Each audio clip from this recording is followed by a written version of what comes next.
Dans le livre de l'Apocalypse, au chapitre 21, verset 23, la ville n'a besoin ni de soleil ni de la lune pour l'éclairer, car la gloire de Dieu l'éclaire, et l'agneau est son flambeau. Dans la marge de certaines Bibles, il est dit l'agneau, son flambeau. Peu importe la tournure de phrase utilisée, le sens est le même. Ce que nous avons dit à propos de la vie s'applique également à la lumière. La lumière fait partie du gouvernement divin.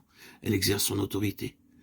Mais le sens de ce verset réside dans le fait qu'on accède à la lumière par le biais de la souffrance. La lumière s'acquiert et se reflète au travers de la croix. L'agneau et son flambeau. La lumière n'est pas quelque chose de purement cérébral. Il ne s'agit pas seulement d'emmagasiner des connaissances intellectuelles. Cela n'a rien à voir avec la lumière. Il est tout à fait possible d'en savoir un rayon sur la doctrine et la vérité sans être des lumières. C'est-à-dire sans jamais avoir d'impact sur la puissance des ténèbres. La véritable lumière s'acquiert par l'expérience. En fait, elle est le fruit de l'expérience et des souffrances que nous traversons. Comment avez-vous fait, vous, les enfants de Dieu, pour acquérir ce que vous savez du Seigneur?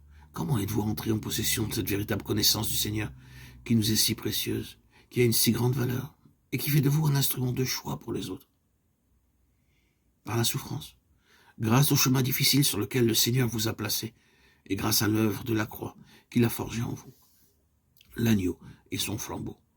C'est la souffrance qui engendre la connaissance, la lumière et le discernement. Il n'existe pas toutefois.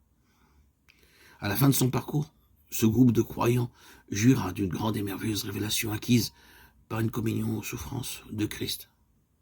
C'est parfaitement vrai. D'un certain point de vue, cette assertion n'est guère réconfortante, mais elle n'en demeure pas moins vraie.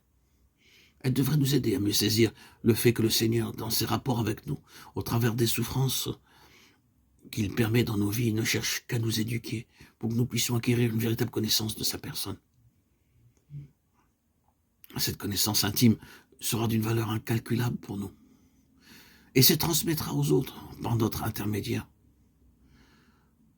Notre apprentissage ne peut se faire que de cette manière. C'est l'agneau.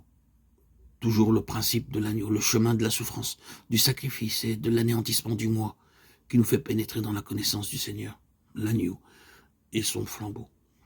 De même que le Seigneur nous fait passer par une mort plus profonde afin de nous donner une vie plus abondante. De même, il est possible d'être assez souvent plongé dans les ténèbres pour recevoir une plus grande mesure de lumière. Le Seigneur semble nous faire passer par un chemin où nous sommes naturellement de moins en moins aptes à le comprendre. Il nous fait voir les limites de nos facultés naturelles et nous amène au-delà de notre capacité à interpréter ses voies. Nous ne savons pas au juste ce que le Seigneur est en train de faire, ou bien nous ignorons les raisons qui motivent ses actes. Toutefois, c'est de cette manière que nous parvenons à une véritable connaissance intérieure de sa personne. Il se peut même que nous soyons incapables de trouver les mots pour expliquer à quelqu'un ce que nous avons vécu.